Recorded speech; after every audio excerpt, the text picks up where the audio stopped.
പാട്ടുകൾ ഇഷ്ടമുണ്ടായിരുന്ന സാറ് പാട്ടുകൾ കേൾക്കുകയും അത് ആസ്വദിക്കുകയൊക്കെ ചെയ്തിട്ട് പിന്നെ ഇതെല്ലാം ഈ പാട്ടുകൾ എങ്ങനെയാണ് ഉത്ഭവിച്ചത്, ഇത് ആരാണ് പാടിയത്, പാടാനുണ്ടായ സാഹചര്യം അല്ലെ. ഇപ്പൊ എല്ലാരും ക്രിറ്റിസിസം എന്ന് പറയുന്നത് നമ്മളിപ്പോ സോഷ്യൽ മീഡിയ നോക്കിയിരുന്നാലും എന്തിനും ക്രിറ്റിസിസം ആണ്.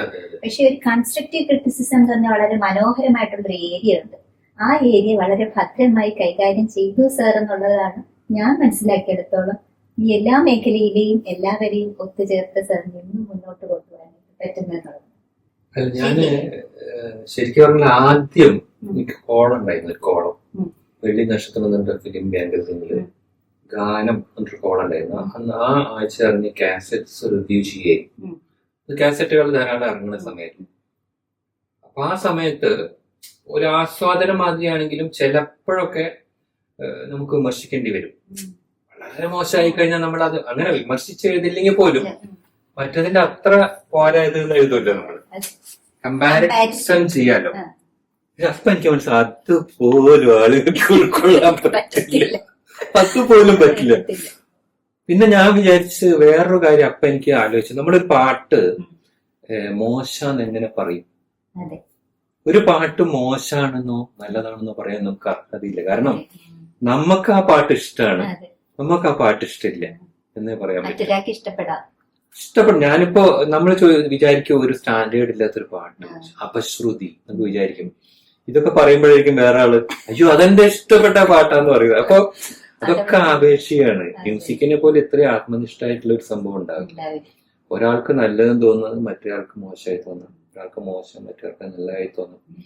അപ്പൊ എപ്പോഴും ഞാൻ ഇപ്പൊ എഴുതുന്ന സമയത്തായാലും പറയുന്ന സമയത്തായാലും മാക്സിമം ശ്രദ്ധിക്കാറുള്ളത് ഇത് എന്റെ ഇഷ്ടഗാനാണ്, എന്റെ അനിഷ്ടഗാനാന്ന് പറയാൻ പറ്റില്ല. അപ്പൊ അതുകൊണ്ട് എഴുത്തിലും അതുണ്ട്. ഒരു പാട്ടിനെ പറ്റി നമ്മള് നിലവാരം കുറഞ്ഞ പാട്ട് എന്നൊക്കെ പറഞ്ഞ് എഴുതുന്നതിൽ അർത്ഥമില്ല. നമുക്ക് ഇഷ്ടമില്ലാത്ത 1000 പേർക്ക് ഇഷ്ടമായിരിക്കും പാട്ട്. അതുകൊണ്ട് ഒരു ബൈസ്റ്റാൻഡർ ആയിട്ട് നിന്ന്, ഒരു സാധാരണ ശ്രോതാവായിട്ട് നിന്ന് ആ പാട്ട് ഇങ്ങനെയൊക്കെയാണ്, അതിന്റെ ഒരു ഭംഗി എനിക്ക് തോന്നിയിട്ടുള്ള ഇങ്ങനെയൊക്കെയാണ് എന്നതിലാണ്. അതെ. പിന്നെ അതില് പൊതുവെ എഴുതുമ്പോ ആത്മാംശം കുറച്ചുണ്ടാവും. അത് പേഴ്സണലി ഞാൻ അങ്ങനെ ഇപ്പൊ ഒരു പാട്ടിന്റെ ചരിത്രം എഴുതുന്ന സമയത്ത് പോലും നമ്മളെ അതെങ്ങനെ സ്വാധീനിച്ചു അല്ലെങ്കിൽ അതിന്റെ സൃഷ്ടി അത് വരുന്നതാണ്. അത് എപ്പോഴും ഞാൻ എഴുതാൻ ശ്രദ്ധിക്കാറുണ്ട്. കാരണം അല്ലാത്ത എല്ലാ ഇൻഫർമേഷനും ഗൂഗിൾ അടിച്ചാൽ കിട്ടും. ഒരു പാട്ടിനെ കുറിച്ച് എഴുതിയിട്ടുണ്ടെങ്കിൽ ഇഷ്ടം യൂട്യൂബിൽ ഇന്റർവ്യൂ എന്ത് നോക്കിയാലും കിട്ടും.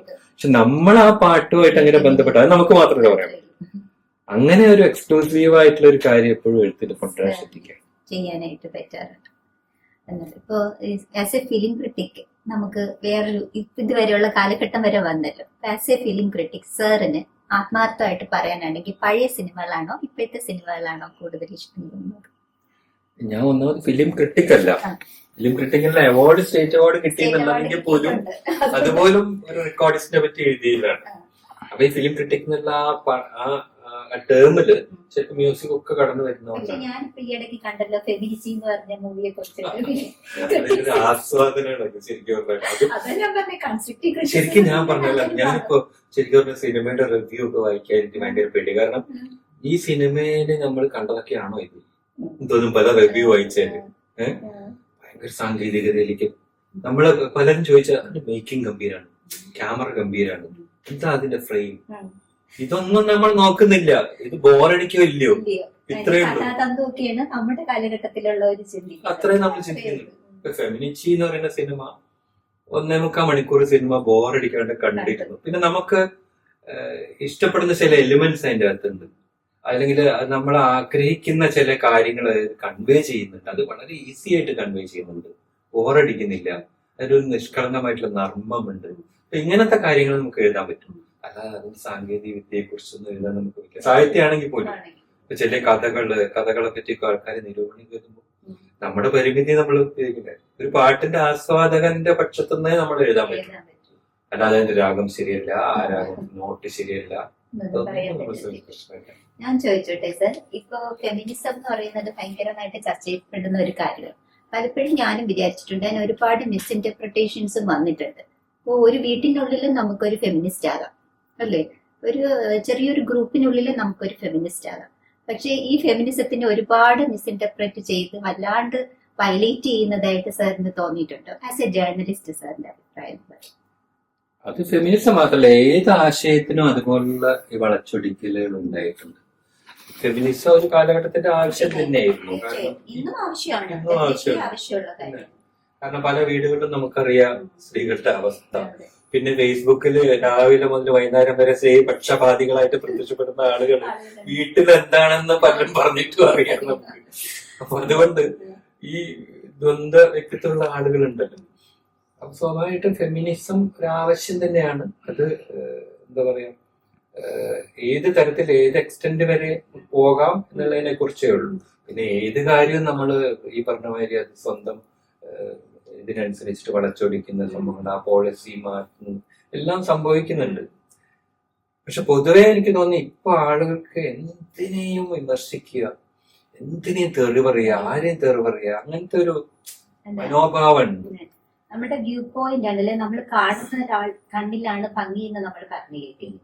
അതുപോലെയാണ് ഓരോ കാര്യങ്ങൾ കാണുന്ന കാഴ്ചപ്പാട് എന്ന് പറയുന്നത് അല്ലെ. നമ്മൾ കാണുന്നത് എങ്ങനെയാണോ ആ കാഴ്ചപ്പാട് ആയിരിക്കും, നമ്മുടെ മൈൻഡിലുള്ള അതേ കാഴ്ചപ്പാടായിരിക്കും. അപ്പോൾ ഇന്നത്തെ കാലഘട്ടത്തില് ശരിക്കും സമൂഹത്തിന്റെ കാഴ്ചപ്പാടുകൾ തന്നെ ദുഷിച്ചു പോയി എന്ന് സാറിന് തോന്നുന്നുണ്ട്? അങ്ങനെ ജനറലൈസ് ചെയ്യാൻ പറ്റില്ല. എന്നാലും പണ്ടത്തെ കാലത്ത് വെച്ച് നോക്കുമ്പോഴത്തേക്കും ഇപ്പോഴത്തെ ജനറേഷനില് ഓൾഡ് ഈസ് ഓൾഡ് എന്നൊക്കെ പറയും ആൾക്കാർ, അതേത് കാലത്ത് പറയുന്നതാണ്. പക്ഷെ എനിക്ക് തോന്നിയിട്ടുള്ളത് നമ്മുടെയൊക്കെ കുട്ടിക്കാലത്ത് ഇന്ന് കാണുന്ന പോലെ ജാതി ചിന്ത, മതചിന്ത, അല്ലെങ്കിൽ ജെൻഡർ ഡിസ്ക്രിമിനേഷനെ കുറിച്ചുള്ള ചിന്തകൾ, അങ്ങനെ ചിന്തകൾ ഉണ്ടായിരുന്നില്ല. ഇപ്പൊ ഞങ്ങളെ എസ്റ്റേറ്റില് തൊഴിലാളികൾ കുടുംബത്തിലെ കുട്ടികളുടെ കൂടെയാണ് ഞങ്ങളെ അച്ഛൻ എസ്റ്റേറ്റിലെ മാനേജറായിരുന്നു. അവിടെ പാടിയിലൊക്കെ താമസിക്കുന്ന ആദിവാസി കുട്ടികൾ, ഇവരുടെയൊക്കെ കൂടെ അങ്ങനെ കളിക്കാൻ പോകും, കുളിക്കും. ഇതൊന്നും അങ്ങനെ അങ്ങോട്ടും ഇങ്ങോട്ടൊക്കെ കളിയാക്കും. ഇതിനെ കുറിച്ച് കൂടുതലായിട്ട് ഇത് നമ്മളെ ജെൻഡർ ഡിസ്ക്രിമിനേഷൻ ആണോ, ജാതി ചിന്ത, ഒന്നും അങ്ങനത്തെ ചിന്തയില്ല. ഞങ്ങൾ ഒരുമിച്ച് അടുത്തിരിക്കുന്ന ഏത് ജാതിയാണോ മതമാണെന്നതിനെ കുറിച്ച് ഇന്നും സങ്കല്പിക്കുന്നത്. എന്റെ കൂടെ പഠിച്ച അവരുമായിട്ടൊക്കെ എപ്പോഴും ഞാൻ ഇത്രയും വർഷങ്ങൾക്ക് ശേഷവും വലിയ ബന്ധമാണ് ഞങ്ങളുടെ സൗഹൃദം എന്ന് പറയുന്നത്. പലരും വലിയ നിലയിൽ എത്തിയവരുണ്ടാവും, വളരെ കഷ്ടപ്പാടിൽ ജീവിക്കുന്നവരുണ്ട്. പക്ഷെ അതൊന്നും ഞങ്ങളുടെ സൗഹൃദത്തെ ബാധിച്ചിട്ടില്ല. അങ്ങനത്തെ ഒരു സിറ്റുവേഷൻ അല്ല ഇന്ന്. ഇപ്പൊ ഫേസ്ബുക്കിലോ അല്ലെങ്കിൽ സോഷ്യൽ മീഡിയയിലൊക്കെ നോക്കുമ്പോൾ എന്തിനും ഏതിലും ഈ പറഞ്ഞ ജാതി ചിന്ത, മതചിന്ത, പിന്നെ പൊളിറ്റിക്സ്. മലയാളികൾ എന്ന് പറഞ്ഞാൽ രാവും പകലും രാഷ്ട്രീയം കൂട്ടി ജീവിക്കുന്ന വ്യക്തികളാണ്. എന്തിനും രാഷ്ട്രീയമാണ്. സത്യം പറഞ്ഞാൽ ഇപ്പൊ ടെലിവിഷൻ പോലും കാണാനുള്ളൊരു ക്ഷമയില്ല. രാവിലെ മുതൽ വൈകുന്നേരം വരെ രാഷ്ട്രീയ ചിന്തകൾ, റിപ്പോർട്ടേഴ്സും അല്ലേ, മിക്ക ചാനലുകൾ തുറന്നാലും ശരിയാണ് എല്ലാം ലൈവായിട്ട് പോകുന്ന ഒരു അവസ്ഥയാണല്ലോ ഇന്നത്തെ കാലത്തെ റിപ്പോർട്ടിംഗ് എന്ന് പറയുന്നത്. അതിനെ കുറിച്ച് സാറിന് അനുകൂലമായിട്ടുള്ള ചിന്തയാണോ? ഒരാളുടെ മരണ വീട്ടിലും മരിച്ച് ആ ദുഃഖത്തിൽ നിൽക്കുന്ന ആൾക്കാരുടെ അല്ലേ മുന്നിൽ ചെന്ന് അവരുടെ വായിക്കകത്ത് തന്നെ മയക്കും വെച്ചു കൊടുത്ത് അതിനെ കുറിച്ച് ചോദിക്കുന്നത് എന്ത് ചോദിക്കുന്നോന്ന് ചോദിക്കുന്ന റിപ്പോർട്ടറിന്റെ ഒരു അവസ്ഥ. ഇത്രയും വർഷങ്ങൾക്ക് മുമ്പ് നടന്ന ഒരു സംഭവമാണത്. പക്ഷെ എന്നെ വളരെ സ്പർശിച്ച ഒരു ഓർമ്മയാണ്. അതായത് ബ്രഹ്മാനന്ദൻ ചേട്ടൻ മരിച്ചു. ഗായകൻ ബ്രഹ്മാനന്ദൻ. അദ്ദേഹത്തിന്റെ മൃതദേഹം കിടത്തിയിരിക്കുകയാണ്. അപ്പൊ ഞാനും കാണാൻ പോയത് ഉദയഭാനു ചേട്ടന്റെ കൂടെ, ഗായകനായ ഉദയഭാനു ചേട്ടന്റെ കൂടെ. അപ്പൊ ഇദ്ദേഹത്തിന്റെ കൂടെ ഓൾഡ് സ്കൂളിലൊക്കെ പാടിയിട്ട് ബ്രഹ്മാനന്ദൻ ചേട്ടൻ. അപ്പൊ ഞങ്ങൾ പോയപ്പോ അദ്ദേഹം തൊഴുത് മാറി നിന്നു. അപ്പൊ ഒരു ടെലിവിഷൻ റിപ്പോർട്ടർ, എനിക്കൊന്ന് ആ കാലത്ത് ലൈവൊക്കെ ഇങ്ങനെ വന്ന സമയമാണ്. മൈക്കുമായിട്ട് കുട്ടി വന്നിങ്ങനെ ഉദയഭാനു ചേട്ടനോട് ചോദിച്ചു, സാറെങ്ങനെ ഈ ബ്രഹ്മാനന്ദൻ സാറിനെ അറിയാം, പാട്ടുകാരനാണ്. അപ്പൊ അദ്ദേഹത്തിന്റെ പാട്ടുകൾ അറിയും. ആ പാട്ടുകളൊക്കെ അറിയാം, ഒന്ന് രണ്ട് പാട്ടുകളൊക്കെ അറിയാം. ഞാൻ മുന്നേ വന്നതാണ്, അതിന് ഒരു വർഷങ്ങൾക്ക് മുമ്പ്. എന്നാലും നല്ല പാട്ടുകാരനാണ്. അപ്പൊ സാർ അദ്ദേഹത്തിന്റെ ഒരു പാട്ട് ഞങ്ങൾക്ക് വേണ്ടി പാടും.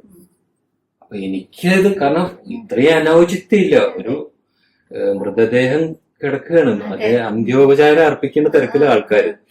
അതിനേക്കാൾ സീനിയർ ആയിട്ടുള്ള ഒരു വയോധികനായിട്ടുള്ള ഒരു ഗായകനാണ് ഉദയഭാനു ചേട്ടൻ. ഉദയഭാനു ചേട്ടനോട് അദ്ദേഹത്തിന്റെ ഒരു പാട്ട് പാടാൻ പറയും. അതായത് വളരെ ജൂനിയർ ആയിട്ടുള്ള ഒരു സിംഗറുടെ ഒരു പാട്ട്. ഓക്കെ, ഉദയഭാനു ചേട്ടനെ സംബന്ധിച്ച് അദ്ദേഹം ഈഗോ പ്രശ്നമൊന്നുമില്ല, അറിയുമെങ്കിൽ അദ്ദേഹം പാടിയിരുന്നു. പക്ഷെ അദ്ദേഹം ഇങ്ങനെ പറയുന്നുണ്ട് ഇവിടെ വെച്ചിട്ട് അത് പാടാൻ ഇല്ല, പാടിക്കോളൂ, ലൈവാണ്, പോയിക്കൊണ്ടിരിക്കുകയാണ്. അപ്പൊ ഉദയം വെച്ചാൽ എനിക്ക് അദ്ദേഹത്തിന്റെ പാട്ടൊന്നും ഓർമ്മ വരുന്നില്ല. എന്നാ സാറിന്റെ പാട്ട് അപ്പൊ ഇത് ലൈവ് പോകുന്നത് നമുക്ക് ഒന്നും പറയാൻ പറ്റില്ല. കാരണം ഉദയവൻ ചേട്ടൻ പൊതുവെ ആരോടും നോ പറഞ്ഞ ശീലിലെത്താം. അങ്ങനെ ഉദയവൻ ചേട്ടൻ നിന്നിട്ട് അദ്ദേഹത്തിന്റെ പാട്ട് പാടേണ്ട അവസ്ഥ. ഞാൻ ആലോചിക്കുകയാണ്, ഇതിപ്പോ ഞാനും ഒരു മാധ്യമ കുടുംബത്തിന്റെ ഭാഗമാണല്ലോ. ശരിക്കും പറഞ്ഞാൽ തൊല്ലി ഉരിഞ്ഞു പോയ ഒരു സന്ദർഭമാണ്. കാരണം എങ്ങനെയാണ് അനൗചിത്യം ഇത്രയും പ്രകടമായിട്ട് ഒരു മനുഷ്യനെ ഇൻസൾട്ട് ചെയ്യുന്ന ഒരു തലത്തിലേക്ക് താഴുക എന്ന്. ആ മരിച്ചു കിടക്കുന്ന ആളോട് ഇൻസൾട്ട്, ഈ പറയുന്ന ഉദയവൻ ചേട്ടനോട് ഇൻസൾട്ട്, കണ്ടു നിൽക്കുന്ന നമ്മളോട് ഇൻസൾട്ട്. അപ്പൊ അതൊക്കെ എനിക്ക് തോന്നുന്നത് ആ കുട്ടി, ആ റിപ്പോർട്ടറെ ഞാൻ കുറ്റം പറയുന്നില്ല. കാരണം ഡെസ്കിൽ നിന്ന് ചിലപ്പോ പ്രഷർ വരുന്നുണ്ടാവും, ലൈവ് വരുമെന്ന് പഠിക്കുന്നു.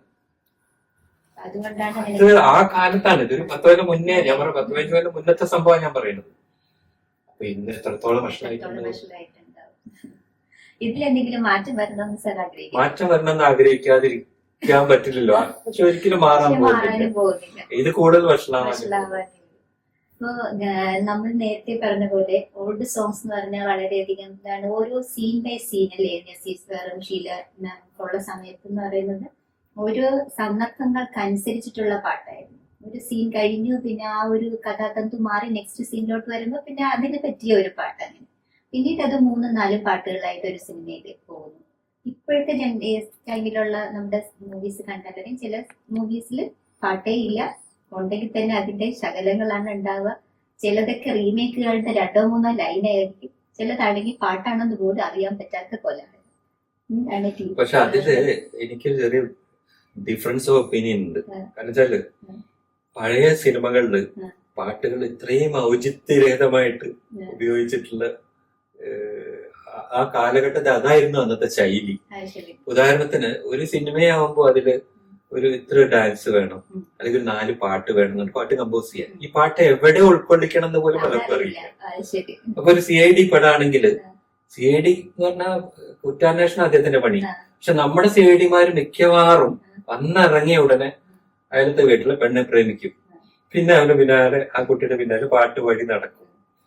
ഇതൊക്കെയാണ് നമ്മുടെ CID-മാര്. അതിന്റെ അവസാനം കുറ്റാന്വേഷണം നടത്തിയിട്ട് കണ്ടുപിടിക്കുന്നുണ്ട്. അപ്പൊ ഇവർക്ക് ഈ CID-മാരൊക്കെ ഒന്നാന്തര പാട്ടുകാരായിരിക്കും.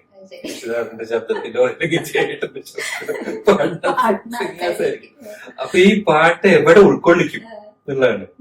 അപ്പൊ ഒരു പാട്ട് അമ്മയെ പറ്റി കിടക്കട്ടെ, അമ്മയെ പറ്റി പാടും, പിന്നെ കാമുകിയെ പറ്റി പാടും, പിന്നെ കള്ളനെ കിട്ടാത്ത ദുഃഖം കൊണ്ട് ഈ ലോകത്തിന്റെ ഈ അപജയത്തെ കുറിച്ച് ഒരു അശരീരീകാരം, അത് വേറെ. അങ്ങനെ അനൗചിത്യം, അതായത് ഒരു തരത്തിലും ആ സന്ദർഭത്തോട് യോജിക്കാത്ത രീതിയിലാണ് നമ്മുടെ ക്ലാസിക് പാട്ടുകൾ പലതും വന്നിട്ടുള്ളത്.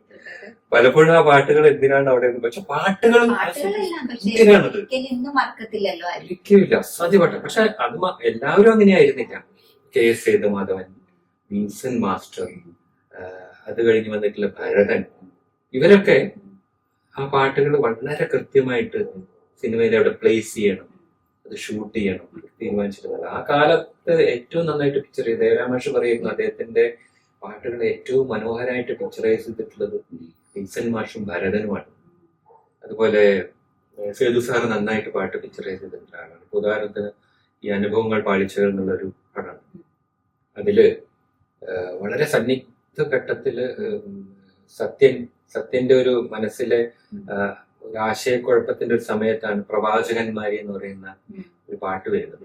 പക്ഷെ ആ പാട്ടും ആ സീനും ആ കഥാപാത്രത്തിന്റെ ഭാവവും അതിന്റെ ഒരു ആ സിറ്റുവേഷന്റെ തീവ്രതയൊക്കെ ഭയങ്കരമായിട്ട് ലയിച്ചു ചേരും. അപ്പൊ അത് അനന്യമായിട്ടുള്ള ഒരു കാണാനും കേൾക്കാനുള്ള ഒരു അനുഭവമായിട്ട് മാറും. പിന്നെ പാട്ടുകളുടെ സാന്നിധ്യം കുറഞ്ഞു വരുന്ന സിനിമയിൽ അതിൽ അത്ഭുതമില്ല. കാരണം വെച്ചാൽ ഞാനും പാട്ടാണ് പലപ്പോഴും എന്റെ ജീവിതത്തെ മുന്നോട്ട് നയിച്ചിട്ടില്ലെങ്കിൽ പോലും സിനിമയിൽ പാട്ടുകൾ ആവശ്യമില്ല. ബേസിക്കലി സിനിമയെ സ്നേഹിക്കുന്ന ഒരാളെ, സിനിമയുടെ മൗലികതയെ ഇഷ്ടപ്പെടുന്ന ആർക്കും സിനിമയിൽ പാട്ട് വേണമെന്ന് ഒരിക്കലും പറയാൻ പറ്റില്ല. കാരണം ഇന്ത്യൻ സിനിമ അല്ലെങ്കിൽ ഇന്ത്യ ഉപഭൂഖണ്ഡത്തിലെ സിനിമയുടെ ഒരു പ്രത്യേകതയാണ് ഈ പാട്ടുകൾ. നമുക്ക് സ്നേഹം വരുമ്പോ പാടുന്നു, അല്ലെങ്കിൽ ദുഃഖം വരുമ്പോ പാടുന്നു, അല്ലെങ്കിൽ കുട്ടിയെ താരാട്ട പാടാൻ വേണ്ടിയിട്ട് പാടും. ഇങ്ങനെ സിനിമയിൽ ഇത് ഇപ്പൊ ഹോളിവുഡ് സിനിമ അല്ലെങ്കിൽ മറ്റു വിദേശ സിനിമകളൊന്നും പാട്ടില്ല. നമ്മളിപ്പോ പ്രേമം വന്നു തുടങ്ങിയ ഉടനെ റോട്ടിലേക്ക് ഇറങ്ങി 5 ആളെയും കൂട്ടി പാടുകയാണ്. അപ്പൊ അത് ശരിക്കും പറഞ്ഞാൽ നമ്മുടെ ഒരു കൾച്ചറിന്റെ ഭാഗമായിട്ട് വന്നതാണ്. നമുക്ക് ഈ സംഗീത നാടകങ്ങൾ, നമ്മുടെ കൾച്ചറിന്റെ ഭാഗമാണ് ഈ ഡാൻസ്, ഡാൻസും പാട്ട്, ഇതൊക്കെ. അപ്പൊ അത് സിനിമയിലേക്ക് വന്നു, നാടകത്തിൽ നിന്ന് നേരിട്ട് സിനിമയിലേക്ക് അഡാപ്റ്റഡ് ആയി. അഡാപ്റ്റഡ് ആയി. അതുകൊണ്ട് ഈ പാട്ട്, പിന്നെ ഈ പാട്ടുകളൊക്കെ ക്ലാസ് പാട്ടുകളാണ്. ഇപ്പോഴും നമ്മള് ഈ സിനിമ പഴുത് കണ്ടു കിട്ടണ ബോറടിക്കെങ്കിൽ പോലും പാട്ടുകൾ അഹെഡ് ഓഫ് ഇറ്റ്സ് ടൈം എന്നൊക്കെ പറയാൻ ആ കാലത്തിന് അതീതമായിട്ടുള്ള പാട്ടുകൾ. പാട്ടുകൾ എനിക്ക് തോന്നുന്നു പാട്ടുകൾ പലപ്പോഴും ഇന്നത്തെ സിനിമയിൽ നമുക്ക് എന്താ പറയുക അധികം സെറ്റായിട്ട് തോന്നും. കാരണം നല്ലൊരു ത്രില്ലർ വരുമ്പോ നമുക്ക് അതിന്റെ ആ ഫ്ലോ നശിപ്പിക്കാനേ പാട്ട് കൊണ്ട് സാധിക്കും. അവിടെ ഒരു തരത്തിലൊരു പാട്ട് ആവശ്യമില്ല. വളരെ ത്രില്ലിംഗ് ആയിട്ടുള്ള മൊമെന്റില് നമ്മൾ വെറുതെ തളിര് കുളിര് മാനെ മയില് എന്നൊക്കെ പറഞ്ഞ് പാട്ട് കേട്ട് കഴിഞ്ഞിട്ട് ഇന്നത്തെ മൂവീസ് എടുത്ത് നോക്കിയാലും കൂടുതലും ത്രില്ലേഴ്സ് ആണല്ലോ. ത്രില്ലേഴ്സ് ആണ് ഇപ്പോഴത്തെ ട്രെൻഡ്. അല്ല, സിനിമയുടെ എല്ലാ ഭാഗം, എല്ലാ ഘടകങ്ങളിലും നമ്മള് അഡ്വാൻസ്ഡ് ആയി.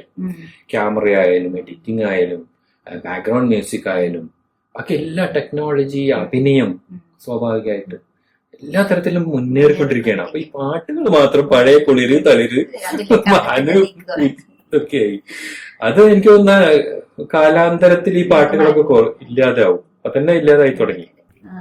ഇപ്പോഴത്തെ ജനറേഷനില് വേടനെ അറിയാലോ സാറിന്. മ്യൂസിക്, റാപ്പ് മ്യൂസിക്കിന്റെ ഒരു ഹരം തന്നെ സൃഷ്ടിച്ച് വേടൻ രാഷ്ട്രീയമാണ് തന്റെ സംഗീതത്തിലൂടെ പറയുന്നത്. അത്തരം സംഗീതത്തോടുകൂടി സാറിന് താല്പര്യമുണ്ടോ? അതോ സാധാരണ ലളിതമായിട്ടുള്ള ഭാഷയിലുള്ള വളരെ ലാളിത്യം നിറഞ്ഞ സംഗീതം, അങ്ങനെയുള്ള സംഗീതത്തിനോടാണ് സാറിന് കൂടുതൽ താല്പര്യം? അല്ല, അത് നമ്മുടെ സ്വകാര്യ നിമിഷങ്ങളിൽ ചിലപ്പോ നല്ല മെലഡി അല്ലെങ്കിൽ വളരെ സോഫ്റ്റ് ആയിട്ടുള്ള പാട്ടുകളൊക്കെ ഇഷ്ടപ്പെടുക. നമുക്ക് ഉറങ്ങുന്ന സമയത്ത്, ഉറങ്ങാൻ പോകുന്ന സമയത്ത്, അല്ലെങ്കിൽ നമ്മുടെ മനസ്സിൽ ചെറിയ വിഷമങ്ങൾ ഉണ്ടാകുന്ന നല്ല മെലഡി ആയിരിക്കും. ചിലപ്പോ റാപ്പ് മ്യൂസിക് നമ്മൾ കേട്ടിട്ടുണ്ടെങ്കിൽ നമ്മൾ കൂടുതൽ സ്വൈരക്കേടുണ്ടാവുകയുള്ളൂ. കാരണം കൂടുതൽ പിന്നെ റാപ്പിനെ സംബന്ധിച്ച് ഒരു മ്യൂസിക്കൽ എലിമെന്റിനേക്കാളും അതിന്റെ കോണ്ടന്റ് ആണ് അതിൽ പ്രധാനം, അതിന്റെ ആശയമാണ്. അപ്പൊ ആശയം എത്രത്തോളം തീവ്രമാണ്, പിന്നെ അത് അവതരിപ്പിക്കുന്ന രീതി, ഇത് രണ്ടുമാണ് പ്രധാനം. അല്ല നമ്മളിങ്ങനെ വെറുതെ ഇരുന്നിട്ട് റാപ്പ് മ്യൂസിക് കേട്ടിട്ട് നമ്മൾ മറ്റെല്ലാം മറന്നിരിക്കാതെ, എനിക്ക് അങ്ങനെ പറ്റില്ല. പക്ഷെ ഞാൻ ആസ്വദിക്കുന്നു റാപ്പ് മ്യൂസിക്, പോപ്പ്, ബീറ്റിൽസ് മുതലെല്ലാ വെസ്റ്റേൺ മ്യൂസിക്കും കേൾക്കാറുണ്ട്. എന്റെ ആ ചെറുപ്പകാലത്ത് ബോണിയമ്മും അപ്പയൊക്കെ ആയിരുന്നു അന്നത്തെ വലിയ പാഷൻ, അതൊക്കെ ആയിരുന്നു അന്നത്തെ കാലത്ത്. പക്ഷെ ആ പാട്ടുകൾ കേട്ടു വീണ്ടും നമ്മൾ മലയാളം പാട്ടിലേക്ക് തന്നെ വരും.